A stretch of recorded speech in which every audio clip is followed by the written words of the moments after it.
Magandang araw.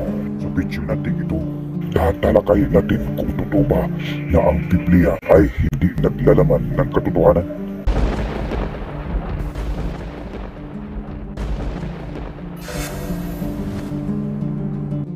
Ang Biblia ay isang koleksyon ng mga sagradong teksto na pinaniniwalaang nagmula sa Diyos, at ito ay binubuo ng lumang tipan at ng bagong tipan na naglalaman ng mga kwento, tula, batas at mga sulat na nagtuturo ng tungkol sa Diyos, sa kanyang pakikipag-ugnayan sa tao at sa kanyang plano para sa sangkatauhan. Naglalaman ng mga aral tungkol sa pag-ibig, katarungan, pagpapatawad at kaligtasan. Para sa mga Kristiyano, ang Biblia ay salita ng Diyos. Ito ay tinuturing na gabay sa buhay at batayan ng pananampalataya. May nagsasabi na ang Biblia ay pinagmumulan ng katotohanan, ngunit para sa Iglesia Katolika, ang Biblia ay hindi sapat na basihan para sa katotohanan. Dapat nating tandaan na nagpunta si Jesus sa mundo ay hindi para gumawa ng Biblia. Isa sa kanyang pakay bago siya umakyat sa langit ay ang pagtatag ng kanyang sariling iglesia. Ang iglesia na ito ay sinisilihan ni Jesus ng kanyang sariling dugo. Yan po ay mababasa natin sa libro ng Gawa, Kapitulo 20, versikulo 28. At ang iglesia na ito ay ang nag-iisang simbahan na pinadalhan ni Jesus ng Espiritu Santo sa araw ng Pentecostes.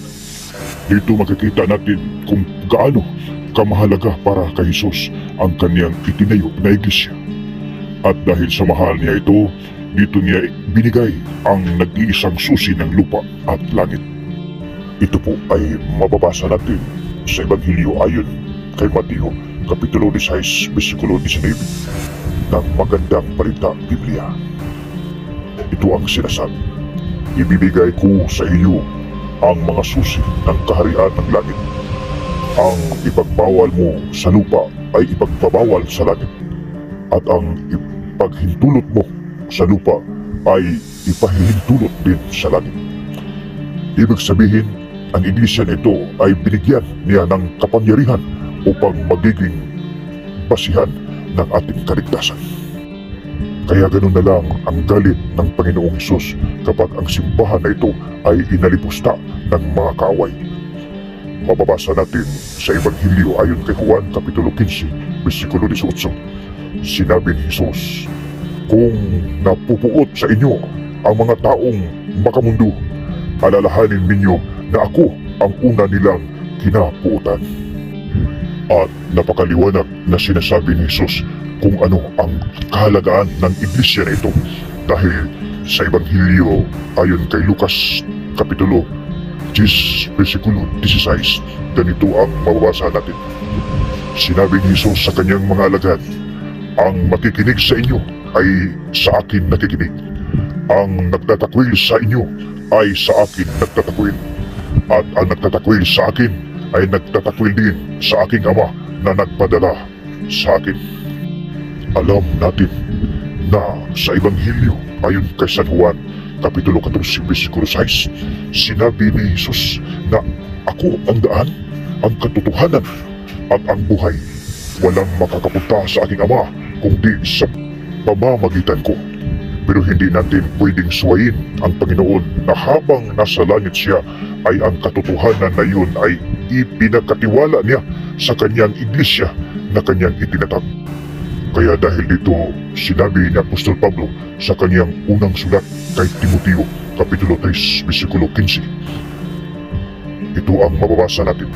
Ngunit kung ako'y magluwag ng mahabang panahon, ay upang malalaman mo kung paano ang dapat sa mga tao na ugali nila sa bahay ng Diyos, na siyang iglesia ng Diyos na buhay at haligi at suhay sa katotohanan. Dito malalaman natin na ang katotohanan ay nasa kanyang tunay na iglesia.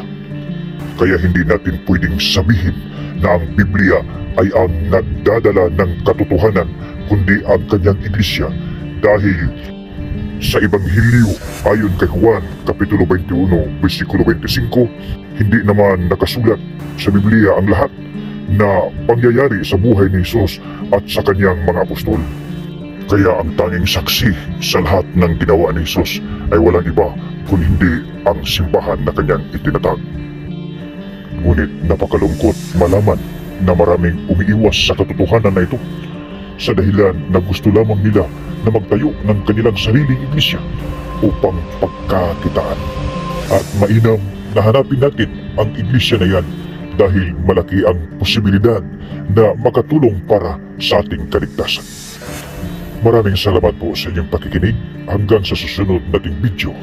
Amen.